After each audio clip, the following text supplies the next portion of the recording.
തൊടുത്തുകഴിഞ്ഞ ബാണം ഏതു ലക്ഷ്യത്തിലേക്കയക്കണമെന്ന് കാട്ടിത്തരണമെന്നാണല്ലോ ശ്രീരാമൻ ആവശ്യപ്പെട്ടത്.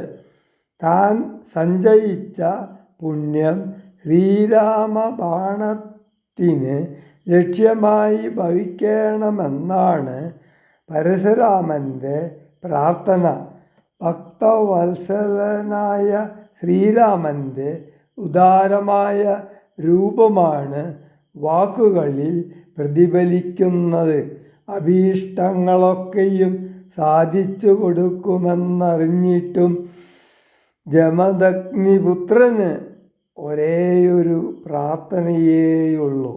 ഭഗവത്പാദങ്ങളിൽ അന്യൂനമായ ഭക്തി തൻ്റെ ആത്മാവിൽ എപ്പോഴും നിലനിൽക്കണേ എന്നാണ് ആ പ്രാർത്ഥന.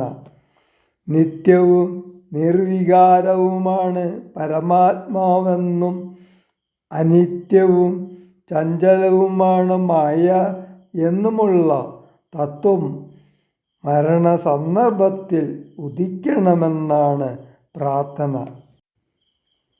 നമസ്തേ ജഗൽപദേ നമസ്തേ രമാപദേ നമസ്തേ ദാശരഥേ നമസ്തേ സദാംപദേ നമസ്തേ വേദപദേ നമസ്തേ ദേവപദേ നമസ്തേ മഗപദേ നമസ്തേ ദയാപദേ നമസ്തേ ധർമ്മപദേ നമസ്തേ സീതാപദേ നമസ്തേ കാരുണ്യാബ്ദേ നമസ്തേ ചാരുമൂർത്തേ നമസ്തേ രാമ രാമ നമസ്തേ രാമചന്ദ്ര നമസ്തേ രാമ രാമ നമസ്തേ രാമഭദ്ര സന്തതം നമോസ്തുതേ ഭഗവൻ നമോസ്തുതേ ചിന്തയേ ഭവച്ചരണാംബുജം നമോസ്തുതേ സ്വർഗതിക്കയറ്റെന്നാൽ സഞ്ചിതമായ പുണ്യം ഒക്കെ നിൻ ബാണത്തിനു ലക്ഷ്യമായി ഭവിക്കണം എന്നതു കേട്ടു തെളിഞ്ഞന്നേരം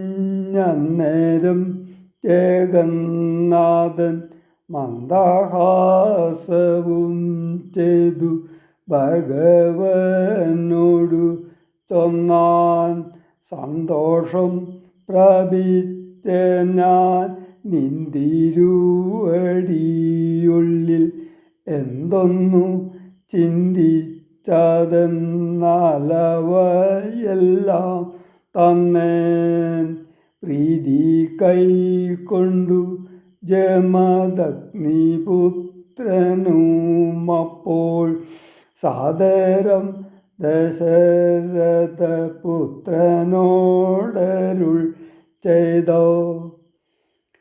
ഏതാനും അനുഗ്രഹമുണ്ടെന്നെ കുറിച്ചെങ്കിൽ പാദഭക്തന്മാരിലും പാദപത്മങ്ങളിലും ചേതസി സദാകാലം ഭക്തി സംഭവിക്കണം. മാധവ രഘുപദേ രാമ കാരുണ്യാംബുദേ. ഈ സ്തോത്രം മയാ കൃതം ജപിച്ചിടുന്ന പുമാൻ ഭക്തനായി തത്വജ്ഞനായിടണം. വിശേഷിച്ചും മൃത്യു വന്നടുക്കുമ്പോൾ